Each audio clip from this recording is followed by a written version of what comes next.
Halo, Ripka di sini.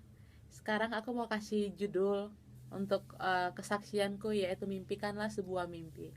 Hari ini kami sedang masuk ke topik minister time. Minister time di mana kita sedang melayani satu dengan yang lain. Jadi kita tanya Tuhan apa yang sedang mau kita lakukan, dan mungkin ada beberapa hal yang mungkin Tuhan sedang dealing untuk dalam hidup kita. Contohnya seperti luka batin atau kepahitan atau apapun yang mungkin kita tidak sudah pernah alami, tapi karena luka itu sudah terlalu dalam dan kita lupakan itu. Dan hari ini kami dikasih waktu untuk satu orang 30 menit, dan aku pikir aku orang yang paling terakhir karena kami hanya Senin sampai Kamis, dan aku pikir aku bakal nanti orang yang terakhir hari Kamis, karena aku pikir aku nggak ada masalah apa-apa, dan aku pikir ya paling teman-temanku aja yang duluan begitu.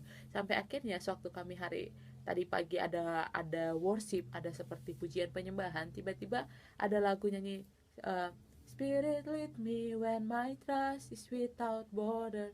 Jadi seperti let me walk upon the water gitu. Jadi seperti yang take me deeper gitu. Seperti pujian itu mengatakan take me deeper, dan tiba-tiba Tuhan seperti ingatkan aku begitu. Ingatkan aku di mana ada sesuatu yang aku harus perlu dealing gitu. Sampai akhirnya aku doa, aku bilang Tuhan, aku udah surrender begitu. Aku sudah belajar untuk surrender dengan Tuhan begitu. Dan tiba-tiba luar biasanya Tuhan ingatkan begitu. Jadi hari uh, bulan 4 kemarin itu ada sesuatu terjadi untuk keluargaku begitu. Di situ aku sangat sedih begitu, karena aku pikir kenapa sih Tuhan, kami sudah melayani Tuhan, kenapa harus terjadi untuk keluargaku, kenapa Tuhan harus ambil kembali begitu, you give and take away begitu. Dan aku merasa seperti kenapa Tuhan izinkan semua ini terjadi bagiku begitu. Rasanya aku seperti nggak adil gitu. Kenapa nggak adil, udah kami hidup menjadi yang betul-betul hamba Tuhan yang trusting God, dan itu harus Tuhan ajarkan kami untuk mengalami hal-hal begitu.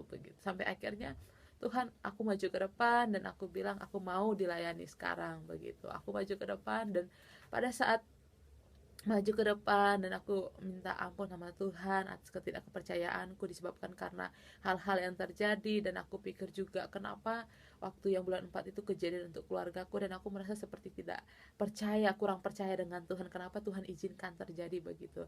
Dan setelah aku minta ampun sama Tuhan, tiba-tiba pemimpinku doain aku, dan satu kalimat yang dia katakan, dia bilang, Ripka, Tuhan sedang kembalikan mimpi-mimpi yang pernah kamu mimpikan di waktu kamu kecil begitu. Dan aku tiba-tiba menangis begitu, dan aku melihat maksudnya apa Tuhan begitu. Tiba-tiba Tuhan bilang, Tuhan akan mengembalikan mimpi-mimpi di mana kamu pernah mimpi di waktu kamu kecil, yang disebabkan karena orang tuamu tidak memiliki banyak uang, dan mimpi itu juga tidak kamu pikir tidak menjadi kenyataan begitu.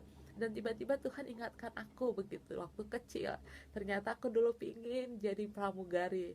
Pengen pramugari, kenapa? Karena aku pikir jadi pramugari itu aku bisa naik pesawat, dan juga bisa keliling-keliling begitu. Sampai akhirnya orang tanya sama aku dulu waktu aku masih kelas SD, masih ingat kelas 4, mereka bilang mau jadi apa nanti, jadi pramugari, mau pingin keliling-keliling naik pesawat. Karena dulu jujur waktu aku kelas 4 belum pernah naik pesawat begitu.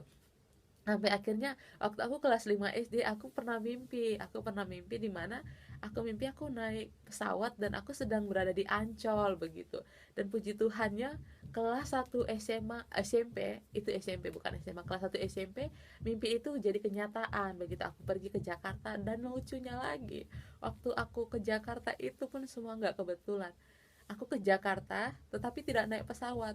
Aku pergi dengan naik mobil dan pulang naik naik kapal laut. Disebabkan karena dulu 2003 saya masih ingat naik pesawat itu masih mahal sekali. Jadi saya, karena orang tua saya tidak memiliki banyak uang, sampai akhirnya saya ya begitu pergi naik mobil, pulang naik kapal laut begitu. Dan jujur saja dulu di situ saya merasa sedih begitu. Saya pingin naik pesawat, kenapa uh, nggak bisa gitu, kenapa nggak bisa gitu. Sampai akhirnya saya merasa aduh ya nggak apa-apa lah gitu. Tapi saya ternyata tanpa saya sadari sesuatu, saya merasa mimpi saya itu nggak jadi kenyataan begitu. Saya pernah bermimpi tapi mimpi itu nggak jadi kenyataan.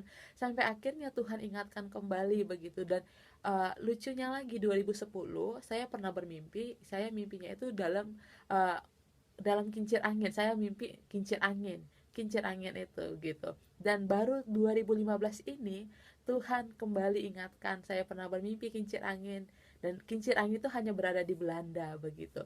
Dan betul-betul saya baru menyadari sekarang, puji Tuhan, saya baru tahu bahwa sebenarnya Tuhan sedang mengembalikan mimpi-mimpi masa kecil saya yang saya pernah mimpikan, yaitu saya pernah ingin menjadi pramugari karena saya ingin mau naik pesawat, dan setelah itu saya ingin, dan puji Tuhannya ya sekarang begitu, sekarang saya menjadi misionaris. Saya bukan jadi pramugari tapi saya jadi misionaris, yang mana sekarang saya sudah pergi keliling begitu, saya sudah pergi ke luar negeri, dan lucunya lagi pesawat itu sebagai saya sudah hal biasa begitu. Dan ya itu, dan Tuhan ingatkan kembali untuk saya pernah bermimpi 2010 saya mimpi kincir angin, dan sekarang Tuhan izinkan untuk saya boleh melihat mimpi saya itu.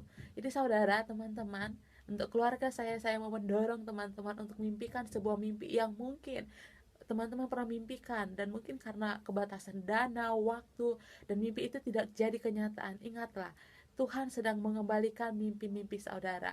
Mimpi-mimpi yang mungkin saudara pikir tidak akan mungkin bisa terjadi, mimpi-mimpi yang mana saudara mungkin mustahil untuk melakukannya, mustahil untuk melanjutkan kembali mimpi. Tapi percayalah, Tuhan sedang mengembalikan mimpi-mimpi itu. Karena saya percaya, kalau saya Tuhan sedang ingatkan, untuk Tuhan sedang kembalikan mimpi-mimpi saya waktu saya kecil, yang mana karena keterbatasan uang, orang tua saya tidak mampu. Tapi sekarang Tuhan sedang bawa saya, walaupun saya pergi bukan karena saya banyak uang, tapi Tuhan sendiri yang membawa saya, karena saya melihat Tuhan punya rencana untuk masa depan saya. Jadi teman-teman, ayo mimpikan sebuah mimpi yang mungkin teman-teman pernah mimpikan. Dan jujur, sekarang saya sedang memimpikan sesuatu yang mana saya ingin untuk anak-anak saya punya hati. Kalau saya punya melihat suatu saat muda-mudi, anak-anak muda-mudi akan menyembah Tuhan, dan saya percaya mimpi saya itu akan jadi kenyataan. Saya tidak tahu kapan, tapi saya percaya Tuhan sedang mengembalikan mimpi-mimpi itu. Terima kasih, Tuhan Yesus memberkati.